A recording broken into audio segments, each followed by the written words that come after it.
जय मध्य प्रदेश दोस्तों, RBS competitive group में आप लोगों का बहुत बहुत स्वागत है। और दोस्तों आज हम लाए हैं मैथ्स का एक स्पेशल वीडियो, जिस वीडियो का नाम है सुपर 10। यानी आपको पता है हम 10 सीरीज क्वेश्चंस को क्लियर कर रहे हैं। फर्स्ट वीडियो जो था उसमें हमने सार संग्रह स्पेशल था, 10 जो क्वेश्चन थे।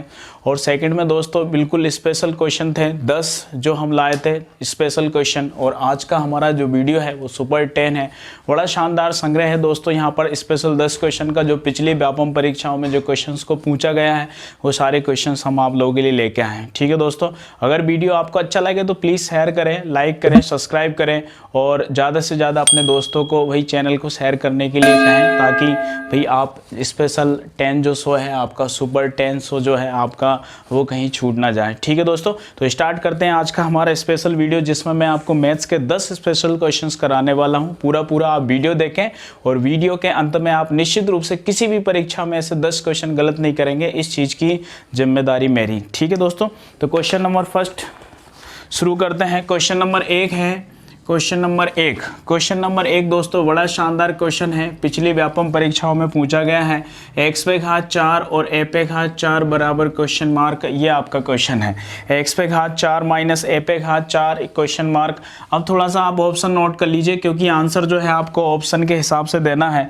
और ऑप्शन में दोस्तों लिखा हुआ है x minus a, first option है x माइनस a का स्क्वायर। फिर इसके बाद लिखा है एक्स स्क्वायर प्लस a का स्क्वायर, ये फर्स्ट ऑप्शन है। सेकंड ऑप्शन में लिखा हुआ है x माइनस a, फिर लिखा है x प्लस a। फिर थर्ड नंबर पे लिखा है x square plus a square. और थर्ड ऑप्शन में लिखा हुआ है x square plus a square. और इसके बाद एक कोष्टक में लिखा है x माइनस a और x पे घात 3 प्लस a पे घात 3, ये तीसरा ऑप्शन है। और चौथा ऑप्शन है दोस्तों x माइनस a और x माइनस a, इसके बाद है x पे घात 3 प्लस a पे घात 3। ठीक है दोस्तों, तो बड़ा स्पेशल क्वेश्चन है, यह आपकी परीक्षाओं में व्यापम परीक्षाओं में पूछा गया क्वेश्चन है। तो दोस्तों आपको क्या करना है, कभी भी आपको घात 4 दिखे तो बीजगणितीय सूत्र जितने भी होते हैं उन सूत्रों में हम घात 4 का क्वेश्चन कहीं पर भी नहीं पढ़ते हैं। घात 3 तक हमने क्वेश्चन पढ़ा है, घात 4 तक हमने कोई भी सूत्र नहीं पढ़ा है। तो दोस्तों घात 4 अगर होता है ना तो आप उसको 2 की घात के रूप में बदल सकते हैं। यानी आप इसको ऐसा लिख सकते हैं x पे घात 2 और इसके ऊपर घात 2। यानी आपको पता है आधार समान होता है तो गुणा में घातें जुड़ जाती हैं। यानी आधार समान होगा तो क्या होगा, गुणा में घातें जुड़ जाएंगी। और माइनस इसको आप लिख सकते हैं a पे घात 2 और ये हो जाएगा आपका 2। यानी आधार समान होता है तो गुणा में घातें जुड़ती हैं, ये आपका नियम है। आधार समान होता है तो भाग में घातें घटती हैं। ऐसे दोस्तों घातांक और करनी में कई सारे नियम होते हैं, लेकिन यहाँ पर एक नियम ये भी होता है कि घात के ऊपर घात हो तो उनका आपस में गुणा हो जाता है। अब दोस्तों जरा आप इसको छिपा लीजिए और आपको दिख रहा है कि ये अगर a का मान है और ये b का मान है, यानी एक सूत्र जो हमारा होता है, क्या सूत्र होता है आप यहाँ देखेंगे, a square minus v square जो आपका सूत्र होता है वो क्या होता है, एक कोष्टक में a प्लस v करते हैं, दूसरे में क्या करते हैं a माइनस v करते हैं। तो ये जो सूत्र होता है ये इस सूत्र को फॉलो कर रहा है। यहाँ से देखिए वही भले एक्स स्क्वायर लिखा है तो इससे आप क्या करेंगे, a का मान आपका एक्स स्क्वायर है और b का मान क्या है, a स्क्वायर है। इससे आप तुलना करेंगे तो दोस्तों यहाँ से आपका सूत्र बनता है। एक बार आपको क्या करना है, प्लस में लिखना है, तो प्लस में आप लिखेंगे तो एक्स स्क्वायर प्लस क्या हो जाएगा, a स्क्वायर, क्योंकि ये a प्लस बी हुआ और a का मान x स्क्वायर है, b का मान a स्क्वायर है। इसके बाद माइनस का निशान है तो आप माइनस लगाएंगे। इसके बाद क्या है, a स्क्वायर, यानी a का मान a माइनस b करेंगे, माइनस क्या हो जाएगा, v का स्क्वायर। ठीक है, तो इस तरीके से ये आपका होगा। अब इसके बाद आपको क्या करना है भाई, ये जो मान होगा आपका, आपने सूत्र में इसको खोल लिया है, कोष्टक में होगा, ये माइनस में नहीं होगा। ये a प्लस बी आपने लिख लिया, ये a का मान है a square plus B square और ये हो गया a माइनस बी का स्क्वायर। अब आपको पता है कि भाई इसका तो ऐसा सूत्र नहीं होता है, ये किसी बीजगणितीय सूत्र में आता है, लेकिन आपको इसका सूत्र नहीं बनाना है, क्योंकि हमें दिख रहा है कि ऑप्शन में कहीं पर कई कई सारी जगह पे A square plus X square plus A square लिखा है, तो ये हो जाएगा एक्स स्क्वायर प्लस क्या हो जाएगा, ए स्क्वायर हो जाएगा। और दोस्तों ये फिर एक बार और सूत्र बन गया आपका ए स्क्वायर माइनस बी स्क्वायर, इसकी जगह पे आपको एक्स लिखना है, तो ये एक्स स्क्वायर हो गया। अब आप क्या करेंगे, यहाँ पे इसको डबल से फिर सूत्र में खोलेंगे, तो आपका बन जाएगा एक्स प्लस ए, यानी कि एक्स प्लस ए, यानी कि यहाँ पे आप एक्स और यहाँ क्या रखेंगे ए, तो एक्स प्लस ए प्लस बी करेंगे तो क्या हो जाएगा, एक्स प्लस ए हो जाएगा, एक बार क्या हो जाएगा, एक्स माइनस ए हो जाएगा। तो दोस्तों ये आपका आंसर है, अगर किसी ऑप्शन में मिलता है तो ऑप्शन आप चेक करेंगे, x square plus A square है, एक्स माइनस ए भी है और एक्स प्लस ए भी है, यानी कि सेकंड वाला ऑप्शन आपका आंसर है। कौन सा ऑप्शन है, सेकंड वाला। तो दोस्तों इस क्वेश्चन को इस तरीके से करेंगे। ये दोस्तों व्यापम परीक्षाओं में आया हुआ क्वेश्चन है। वैसे भी मैं आपको सुपर 10 क्वेश्चन या सुपर स्पेशल 10 क्वेश्चन या भाई स्पेशल 100 जो मैंने आपको बताया है 10 क्वेश्चन सीरीज को लेके, वो वही क्वेश्चन मैं आपको करवा रहा हूं जो पिछली व्यापम परीक्षाओं में पूछे हैं। तो दोस्तों ऐसे क्वेश्चन अगर आपकी परीक्षा में आते हैं तो आपको यहाँ से क्लियर करना है और अच्छे से देखना है भाई, ठीक है। तो सेकंड क्वेश्चन पे आते हैं दोस्तों। ये बड़ा ज़बरदस्त क्वेश्चन था, इसको आप अच्छे से क्लियर करें, नोट करें और क्लियर करें। ऐसे अन्य सारे क्वेश्चंस भी होते हैं, तो भाई यहाँ से आप थोड़ा सा सीखें और अन्य सारे क्वेश्चंस भी करने की कोशिश करें। क्वेश्चन नंबर 2 बड़ा शानदार क्वेश्चन है दोस्तों।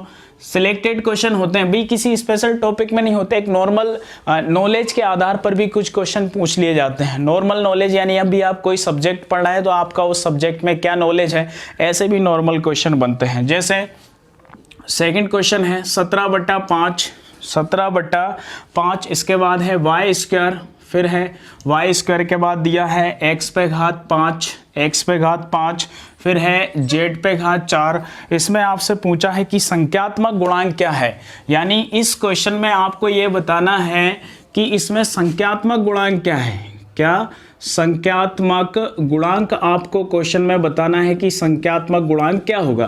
भाई संख्यात्मक यानी कि संख्या वाला गुणांक क्या है, तो आपको सीधा लग रहा है कि संख्या वाला गुणांक तो 17/5 है। भाई आपने दो चीजें पढ़ी होंगी, चर राशि और अचर राशि। इसको ऐसे भी पूछ सकते हैं, चर राशि और अचर राशि, इस तरीके से।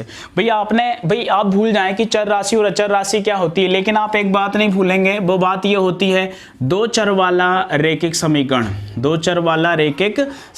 ये वाली बात आप नहीं भूलेंगे। क्या होता है दो चर वाला रैखिक समीकरण। भाई दो चर वाला रैखिक समीकरण क्या होता है, ax प्लस vy प्लस सी बराबर 0। इसको क्या कहते हैं, दो चर वाला रैखिक समीकरण, जिसमें ए बी सी क्या होती हैं, ए बी सी ये वास्तविक संख्याएं होती हैं और एक्स और वाई में ये क्या होता है, दो चर वाला रैखिक समीकरण होता है। ए बी सी वास्तविक संख्याएं होती हैं और एक्स और वाई का मान कभी भी 0 के बराबर नहीं होता, इसको हम दो चर वाला रैखिक समीकरण कहते हैं। तो बताने का मतलब है कि चर राशि से आप क्या अनुमान लगाएंगे, चर यानी ए बी सी डी के जो अक्षर होते हैं उनको चर कहते हैं और अंक जो होते हैं उनको क्या कहते हैं, अचर कहते हैं। तो भाई आपसे पूछा जा सकता है कि अचर गुणांक क्या है, क्या पूछ सकते हैं कि अचर गुणांक क्या है, या फिर आपसे पूछ सकते हैं कि चर गुणांक क्या है। किसी भी क्वेश्चन में आपसे क्या पूछा जा सकता है कि चर गुणांक क्या है। तो सीधी सी बात है, यहाँ पर आपसे संख्यात्मक गुणांक पूछा है तो इसमें ज्यादा आपको माता पक्षी करना नहीं है, यानी आंसर हो गया क्या आपका 17/5। ये है इस क्वेश्चन का आंसर, यानी संख्यात्मक गुणांक आपको बताना थी क्वेश्चन नंबर 2। ठीक है दोस्तों, तो ये क्वेश्चन परीक्षा के अंदर आया हुआ है, परीक्षा के अंदर पूछा हुआ है, इसलिए मैंने आपको बताया है, क्योंकि मेरा उद्देश्य है कि ऐसे क्वेश्चन जो आप लोग नहीं पढ़ते हैं या ऐसे क्वेश्चन जो स्पेशल किसी टॉपिक के अंदर नहीं दिया जाता है, ऐसे क्वेश्चन हम उनको क्लियर करें। तो क्वेश्चन नंबर 3 की बात करते हैं दोस्तों। क्वेश्चन नंबर 3 है, निम्न में से कौन सी संख्याओं में उनके इकाई अंक के स्थान पर 6 नहीं है। भाई आपको 4 संख्याएं दे रखी हैं, तो दोस्तों अपन यहाँ 4 ऑप्शन लिख लेते हैं और 4 ऑप्शन है आपके 244 का स्क्वायर, फर्स्ट है 244 का स्क्वायर, सेकंड है 249 का स्क्वायर, 249 का स्क्वायर, इसके बाद तीसरा है 26 का स्क्वायर, 26 का स्क्वायर, और इसके बाद चौथा है 1344 का स्क्वायर। और इसमें आपसे पूछा है कि आपको ये बताना है निम्न में से किस संख्या के स्थान पर यानी इकाई अंक के स्थान पर 6 नहीं होगा। तो इकाई अंक के स्थान पर यानी इकाई अंक में क्या नहीं आना चाहिए, 6 नहीं आना चाहिए। ऐसी कौन सी यहाँ पर आपको संख्याएं दी गई हैं। तो दोस्तों ये कई सारी परीक्षाओं में इकाई अंक को लेके क्वेश्चन पूछे जाते हैं। तो इकाई अंक थोड़ा सा आप क्लियर करना है कि क्या होता है भाई। इकाई अंक आपको जब भी पूछा जाए ना किसी भी संख्या का, जैसे मान लीजिए 7 पे घात 16 है, आपसे पूछा है कि इसका इकाई अंक क्या होगा, तो आपको क्या करना है दोस्तों, ये जो घात होती है ना इसमें आपको क्या करना है, 4 का भाग देना है। क्या करना है, 4 का भाग देना है। जैसे मान लीजिए 16 की जगह अगर 17 है या ऐसे अन्य बड़ी संख्याएं, बड़ी से बड़ी संख्याएं ले लीजिए आप, तो 105 ले लीजिए, ऐसे बड़ी संख्या आपने ले ली, तो आपको क्या करना है यहाँ पर कि घातांक -1 ऐसे सूत्र होता है, लेकिन हमें स्पेशल इसको शो करना है। घातांक -1 4 का हम भाग देंगे तो क्या निकालेंगे, शेषफल निकालेंगे भाई। फिर इसके बाद जिस संख्या का आप इकाई अंक निकाल रहे हैं उसका आप इकाई अंक लेंगे, उस इकाई अंक पे आप क्या करेंगे, शेषफल रख देंगे और शेषफल प्लस क्या कर देंगे, 1 कर देंगे। तो इस तरीके से आपका इकाई अंक निकल आएगा। अब दूसरी बात ये होती है कि जैसे मान लीजिए कहीं पर ये कहाँ आपको फॉलो करना है सूत्र, यानी कि जब घात आपकी है ना 4 से अधिक हो तब आप सॉल्व करेंगे, क्योंकि हमें पता है कि घात हम जब आपकी घात 2 है तो स्क्वायर कर सकते हैं, घात 3 है तो हम क्यूब कर सकते हैं। वहां तो इस टाइप की हमें कोई भी आवश्यकता नहीं पड़ने वाली है। लेकिन अधिकतम घात हो भाई, 1000 में घात हो या 200 300 ऐसे कोई घात हो, तो वहां पर इसका इस्तेमाल किया जाता है। अच्छा, कभी कभी आप इस प्रोसेस को भी फॉलो ना करें तो आपका काम चल जाएगा। आपको क्या करना है, घात में सीधा 4 का भाग देना, इसके बाद शेषफल निकालना है। ये सब प्रोसेस कब होती है दोस्तों, जब शेषफल शून्य जाता है ना, ऐसी कंडीशन में ये प्रोसेस होती है। तो शेषफल शून्य जाता है तो वहां आप क्या करेंगे, +1 कर देंगे। दोस्तों इसको लेके हमारा स्पेशल वीडियो है इकाई अंक निकालने के लिए, तो आप प्लेलिस्ट में जाके मैथ्स के वीडियो देख सकते हैं जहां पर इकाई अंक निकालना मैंने आपको बताया है। तो बड़े अच्छे तरीके से मैंने कोशिश की है कि आपको अच्छे से समझ में आए। तो अगर आपको लगे कि भैया आपको सीखना है तो आप विशेष रूप से उस वीडियो को फॉलो कर सकते हैं। तो यहाँ से आपको क्या करना है, 4 का भाग दे के इसमें शेषफल निकालना है। 4 का भाग देंगे तो क्या होगा, 4 दूनी 8, बचे 2 हो गए कितने, 25 हो गए। फिर इसके बाद 4 6 24 यानी घात आ गया कितना, 1। शेषफल कितना बचेगा, 1। तो आप सीधा इसमें क्या करेंगे, यहाँ से आप 7 पे घात 1 करेंगे तो क्या हो जाएगा, 7 हो जाएगा। तो इस तरीके से हम क्या करते हैं, इकाई अंक निकालते हैं। तो यहाँ तो सीधा दोस्तों आपको स्क्वायर करना है, कोई दिक्कत आपकी इसमें नहीं है। तो इकाई अंक पे घात 2 है तो 4 का स्क्वायर आप करेंगे 16, अंतिम में आएगा क्या आपका 9 आएगा। भाई 249 है, फर्स्ट अंक का ही आप स्क्वायर कर लीजिए। 9 का स्क्वायर करेंगे आप 81 होगा, 6 का स्क्वायर करेंगे 36 होगा, 4 का स्क्वायर करेंगे 16 होगा। यानी इसमें भी 6 है, इसमें आपका 6 है, इसमें भी 6 है, इसमें 6 नहीं है। और यही आपसे पूछा है कि किस संख्या के अंतिम में इकाई अंक आपका 6 नहीं होगा, ये आपको बताना थी। तो क्वेश्चन नंबर जो 3 था इसका आंसर है क्या, V इसका आंसर होगा। अब दोस्तों बड़ा शानदार क्वेश्चन, पिछली पुलिस परीक्षाओं में इस टाइप के क्वेश्चंस को कई बार पूछा है, तो आप थोड़ा सा यहाँ से इसको ध्यान दें क्योंकि कम ही किताबों में ऐसे क्वेश्चन पढ़ने को मिलते हैं। क्वेश्चन है आपका निम्न में से, क्वेश्चन नंबर 4 है। क्वेश्चन नंबर 4, निम्न में से 0.0000 फिर 0 है 25 का आपको मानक रूप बताना है कि इसका मानक रूप क्या होगा, या इसको मानक रूप में या कहीं कहीं पर लिखा होता है कि इसको वैज्ञानिक संकेतन के रूप में आप कैसे लिखेंगे। तो दोस्तों इसके ऑप्शन थोड़ा सा आप नोट कर लीजिए। ऑप्शन है 2.5 इंटू 10 पे घात -3, ये फर्स्ट ऑप्शन है 2.5 इंटू 10 पे घात -3। इसके बाद है 2.5 इंटू 10 पे घात 3, 2.5 इंटू 10 पे घात 3 है। इसके बाद है 2.5 इंटू 10 पे घात 4 है, 10 पे घात 4।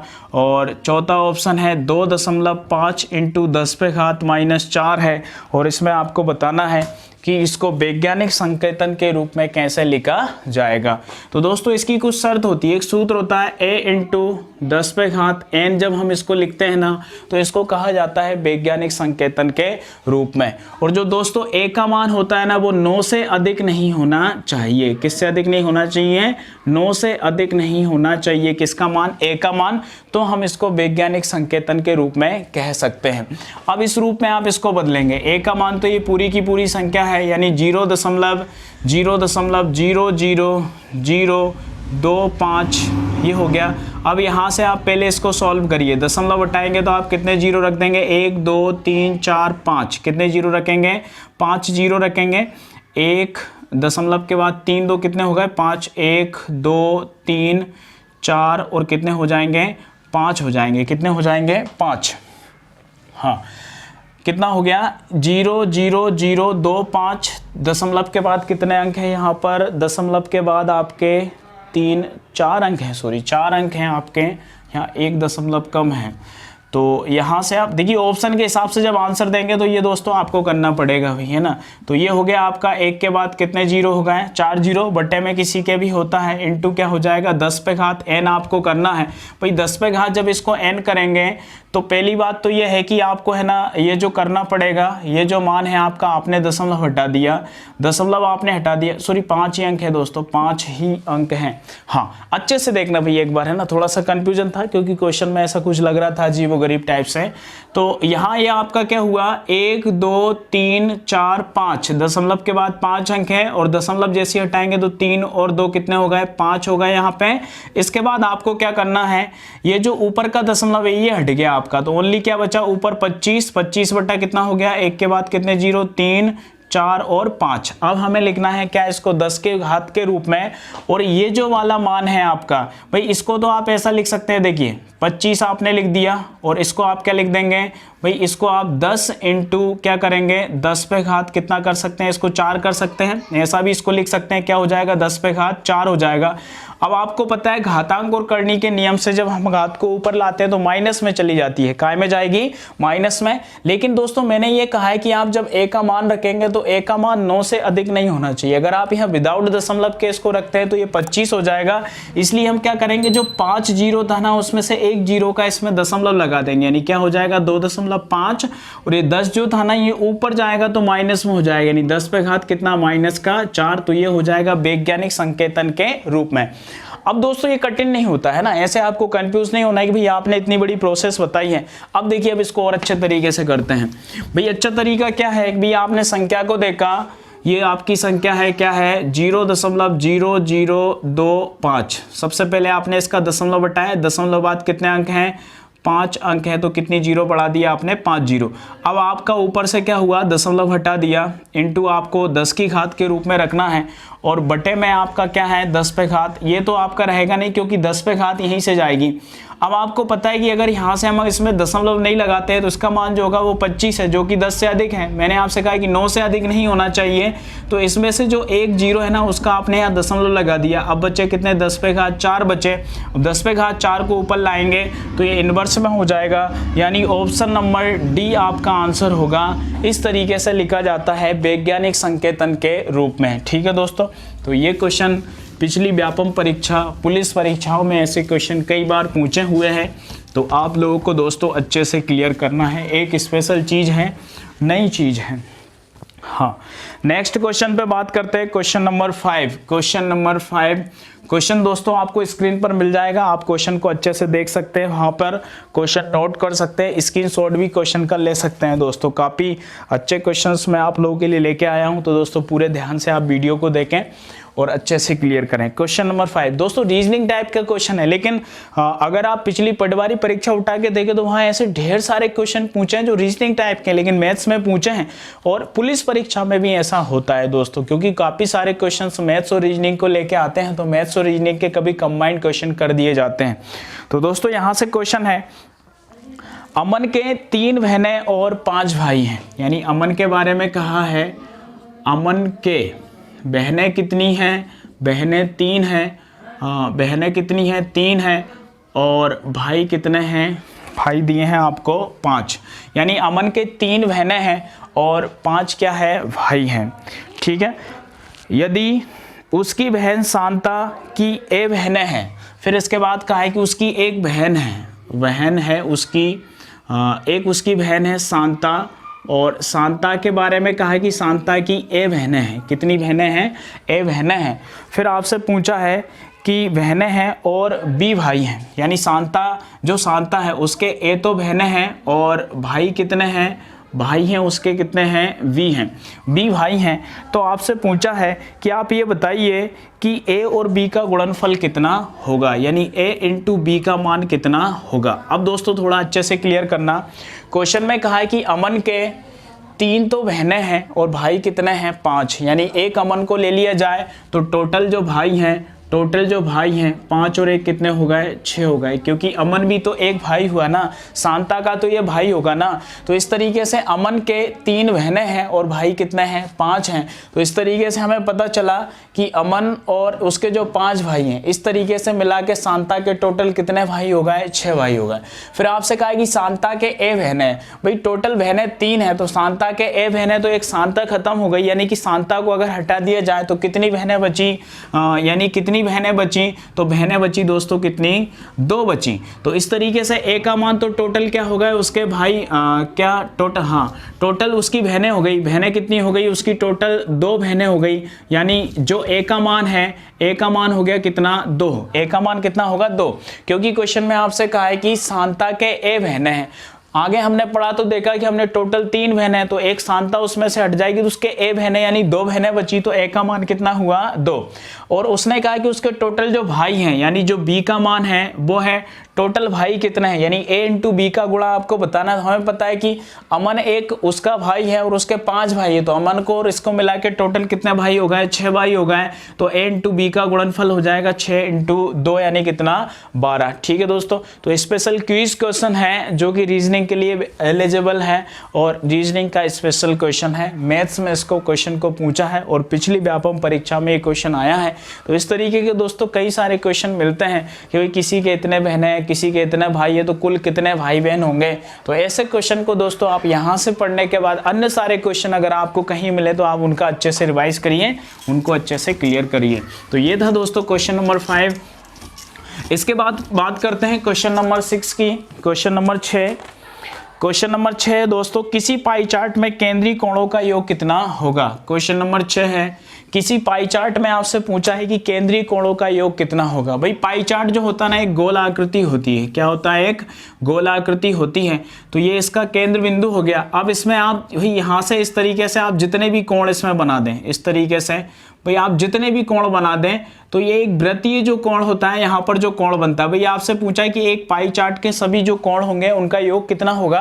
भाई बिना आकृति के क्वेश्चन आपको दिया है तो आपको सीधा यहाँ पे याद रखना पड़ेगा कि किसी भी, देखिए हमने इस तरीके से, पहले तो मैं आपको बता देता हूँ कि पूरा जो एक गोला होता है ना, पूरा एक गोला आकृति जो होती है वो 360 डिग्री की होती है, और एक जो त्रिभुज होता है वह तीनों कोणों का योग 180 होता है, और एक चतुर्भुज जो होता है उस चतुर्भुज के चारों कोणों का योग 360 डिग्री होता है। इसके बाद दोस्तों कोणों के बारे में ढेर सारे तथ्य बनते हैं। एक सरल रेखा पे 2 कोण बने तो उनका योग 180 डिग्री होता है। इस तरीके से अगर 2 रेखाएं एक दूसरे को प्रतिच्छेद करें तो ये वाले कोण बराबर होते हैं, ये कोण बराबर होते हैं।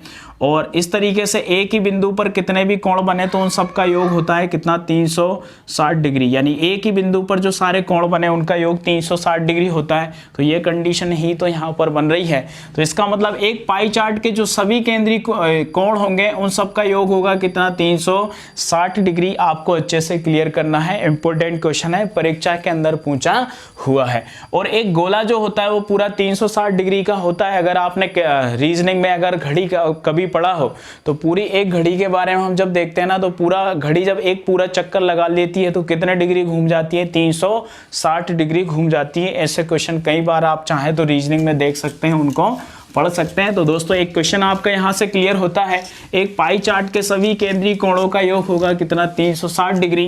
त्रिभुज के तीनों कोणों का योग 180 डिग्री और चतुर्भुज के चारों कोणों का योग भी कितना होता है, 360 डिग्री होता है।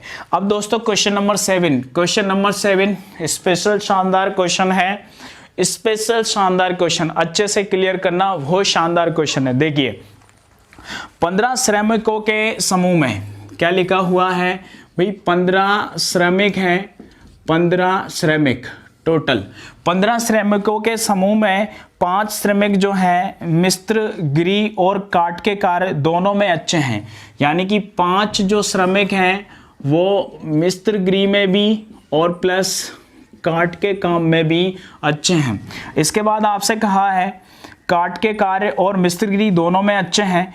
3 श्रमिक केवल काट में अच्छे हैं, यानी कि 3 लोग जो है ना वो केवल काट में अच्छे हैं, काट में अच्छे हैं।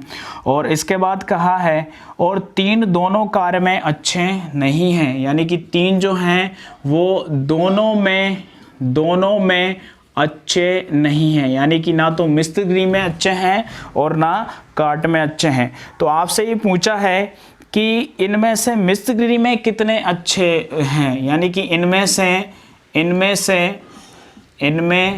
से मिस्त्रीगिरी में, यानी ओनली मिस्त्रीगिरी में कितने व्यक्ति जो हैं वो कुशल हैं, ये आपको बताना है। ठीक है दोस्तों, तो बड़ा अच्छा क्वेश्चन है। ऑप्शन अगर आप देखें तो दोस्तों ऑप्शन है इसमें 5, 9, 7, 4।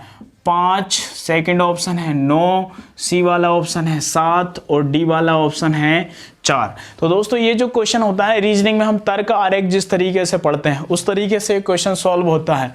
यानी टोटल तो श्रमिक है कितने, 15 हैं। कितने हैं, 15 हैं। और अगर आप मान लीजिए कि ये वाला जो मैटर है, यहाँ पे हमें 2 मैटर बनाना है, काट का और मिस्त्री का। किसका बनाना है, काट का और मिस्त्री का। ओनली काट में आपको दिया है केवल 3 लोग अच्छे हैं, और मिस्त्री और काट में कितने अच्छे हैं, 5 अच्छे हैं। और 3 लोग जो हैं वो किसी भी काम में अच्छे नहीं हैं, यानी कि इनमें से जो टोटल 15 है, 15 में से 3 का किसी में कोई भी लेना देना नहीं है, यानी 3 जो हैं वो काम नंबर 1 और काम नंबर 2 किसी में भी अच्छे नहीं हैं।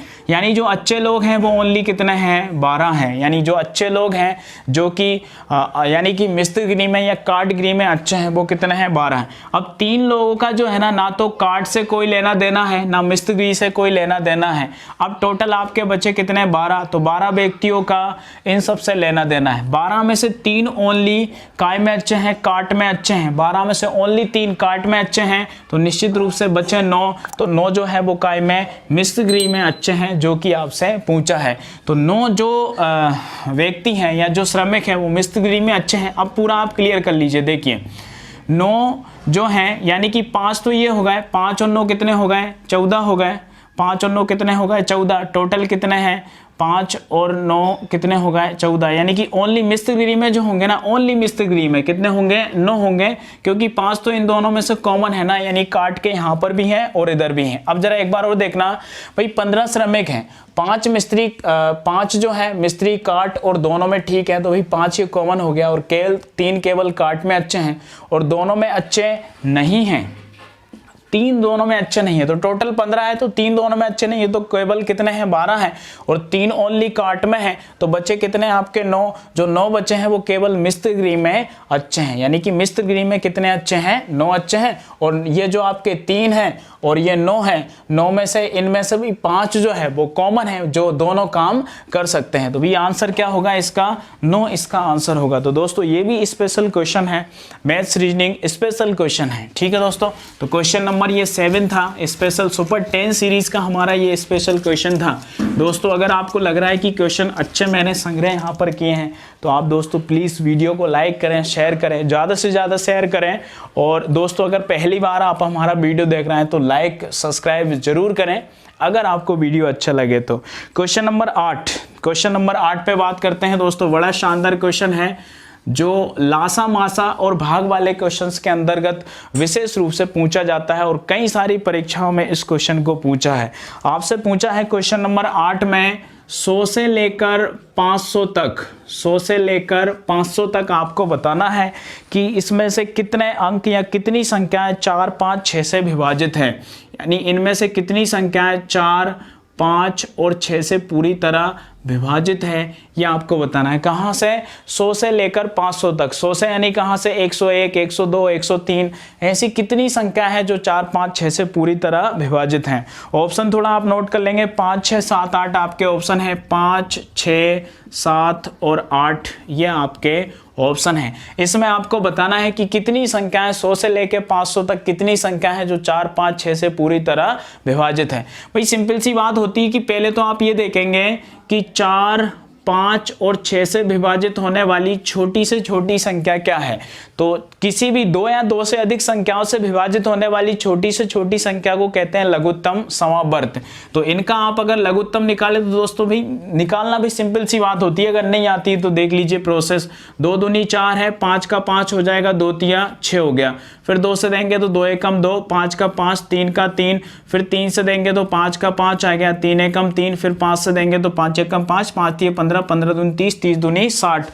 यानी कि इनके द्वारा विभाजित होने वाली जो छोटी से छोटी संख्या है, छोटी से छोटी संख्या वो है कितनी? 30 है। जो छोटी से छोटी संख्या 60 है।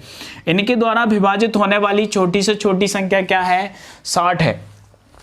अब हमें ये देखना है कि भाई जिसमें 4, 5 और 6 से जो विभाजित होने वाली छोटी से छोटी संख्या 60 है, अब 60 का जिस भी संख्या में भाग जाएगा ना, वो संख्या निश्चित रूप से 4, 5, 6 से पूरी तरह विभाजित होगी। तो हमें ये देखना है कि 60 से 500 तक विभाजित होने वाली कितनी संख्या है। तो 60 का भाग दे देंगे आप किसमें? 500 में। भाई 500 में अगर आप 60 का भाग देंगे तो सिर्फ वही संख्याएं निकल के आएंगी जो कि किससे विभाजित है? 6 से 60 से विभाजित है। भाई 6 से आप इसको काटेंगे, 0 से 0 कट गया, 6 या 8 48, कितनी संख्याएं हो गई? 8। यानी हमें भागफल से मतलब है, शेषफल से कोई भी लेना देना नहीं है। यानी कि 1 से लेकर 500 तक जो 60 से विभाजित होने वाली संख्या है वो कितनी हो गई? 8 हो गई।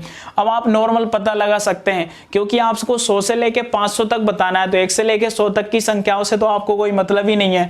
भाई इन सब से विभाजित होने वाली छोटी छोटी संख्या 60 है, तो अगली क्या होगी? 120। 60 दूनी 120। अब 120 तो देखिए ना जरा भाई, 100 से ऊपर में यानी 500 तक की गिनती में आ गई, तो इसलिए आपको ओनली यहां से एक संख्या हटाना है, क्योंकि यहां हमने 1 से लेके 500 तक निकाला है। तो 1 से लेके 500 तक 8 है और 100 तक 1 है। तो निश्चित रूप से आपकी 7 संख्याएं ऐसी हैं जो कि 100 से लेके 500 तक है और किससे विभाजित है?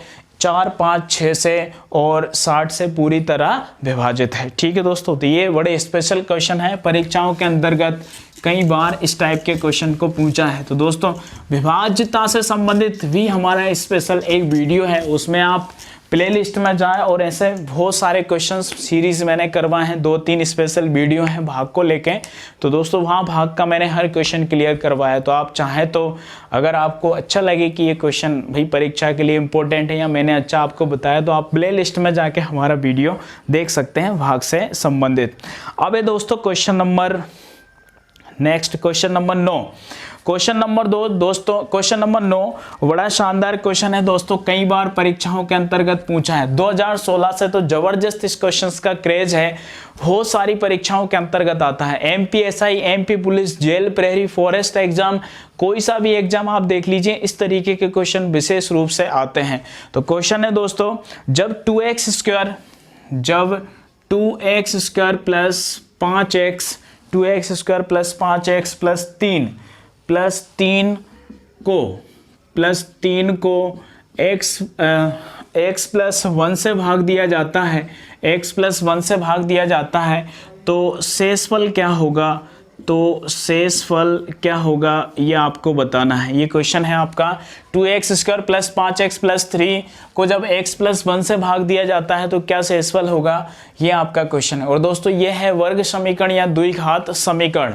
इसके भी लिए दोस्तों हम स्पेशल वीडियोस बनाएंगे, कुछ इस तरीके के जो क्वेश्चंस होते हैं उनके स्पेशल टॉपिक वाइज वीडियो बनाएंगे, ना कि हम सुपर 10 सीरीज में आपको इसको क्लियर करवाएंगे। तो दोस्तों स्पेशल शेषफल अगर आपको बताना है तो दोस्तों शेषफल प्रमेय एक होती है, उसके आधार पर इस क्वेश्चन को सॉल्व किया जाता है। भाई शेषफल प्रमेय क्या होती है, ये तो भाई स्पेशल टॉपिक होते हैं, उस पर ध्यान मत दीजिए। आप तो सरल तरीका देखिए, सरल तरीका ये है, अगर आप x प्लस 1 बराबर 0 मान लेते हैं तो x का मान निकलता है कितना? -1, क्योंकि 1 को आप इधर ले जाएंगे काय का हो जाएगा? माइनस का हो जाएगा। यानी आपने x का मान निकाल लिया, तो x का मान निकाल लिया तो आप इस समीकरण में x का मान रख दीजिए, आपका आंसर आ जाएगा जो भी आपसे पूछा जाएगा। तो दोस्तों आप जब इसमें मान रखेंगे तो यहां पर आपने मान रखा 2x स्क्वायर, यानी क्या हो जाएगा? -1 का क्या होगा? स्क्वायर होगा, प्लस 5 इंटू एक्स का मान है कितना? -1, तो -1 रख दिया, प्लस कितना हो गया 3 हो गया। x बराबर -1 यहाँ से आपको आया था, x + 1 बराबर 0, यही शेषफल प्रमेय होती है दोस्तों, है ना। मैं आपको ज़्यादा सारी चीज़ मैं बताना नहीं चाह रहा हूँ, क्योंकि भाई जल्दी आपको क्वेश्चन सीरीज क्लियर करवाना है। इसके स्पेशल वीडियोस में बनाने वाला हूँ, आप ज़रा इंतज़ार करते रहें। और दोस्तों लाइव क्लासेस भी हमारी स्टार्ट होने वाली है, तो लगभग हर दिन हम प्रयास करेंगे कि 1 घंटे की हम स्पेशल क्लास लें, जिसमें आपका एक चैप्टर पूरा क्लियर करवाया जाए किसी एक विशेष मैटर को लेके। तो x बराबर क्या हो जाएगा -1, तो यहाँ पे हमने मान रख दिया x -1 स्क्वायर हो गया 5 इंटू x का मान -1 हो गया, प्लस कितना है 3 है। अब दोस्तों अगर माइनस वाली कोई संख्या होती है ना, उसका अगर आप माइनस का स्क्वायर करें तो माइनस, देखिए स्क्वायर घात अगर प्लस होती है ना, यानी सम होती है, तो जो माइनस वाली संख्या होती है वो प्लस में बदल जाती है, और घात अगर विषम होती है तो माइनस वाली संख्या माइनस में रहती है। यानी आप यहाँ देख लीजिए -1 इंटू -1 करें तो गुणा में माइनस माइनस प्लस हो जाता है, यानी क्या होगा 1 होगा, और 1 का 2 से गुणा करेंगे तो 2 ही हो जाएगा। यहाँ 1 का गुणा 5 से करेंगे तो दोस्तों ये क्या हो जाएगा, माइनस का 5 हो जाएगा, और प्लस कितना हो गया 3 हो गया। अब बोर्ड मास नियम ये कहता है कि पहले आप प्लस प्लस सॉल्व करिए, तो 3 और 2 5 हो गया, -5 कर देंगे, 5 में से 5 गया, कितना बचा 0, यानी इस क्वेश्चन का आंसर होगा शेषफल बचेगा कितना 0। ठीक है दोस्तों, तो अच्छे से क्लियर करना है, बड़ा शानदार क्वेश्चन है, परीक्षाओं के अंतर्गत पूछा जाता है, क्वेश्चन नंबर 9।